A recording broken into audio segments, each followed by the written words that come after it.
ודאי שמעתם השנה, התאחדות הסטודנטים הארצית באה במהלך לחוקק חוק שאמור לשנות את החיים של הצעירים במדינת ישראל.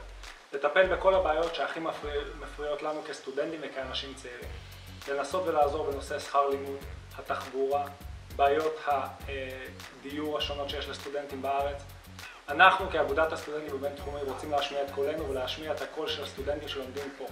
אנחנו רוצים להשפיע על החוק הזה, ולתת לו את הדגשים שחשובים לנו ולאנשים שלומדים פה. ולכן אנחנו קוראים לכם, כל מי שמעניין אותו ורוצה להיות מעורב בתהליך שיכול לשנות את פני החברה, במיוחד בדגש על הצעירים, ליצור איתנו קשר ולהתחיל להוביל את המהלך הזה.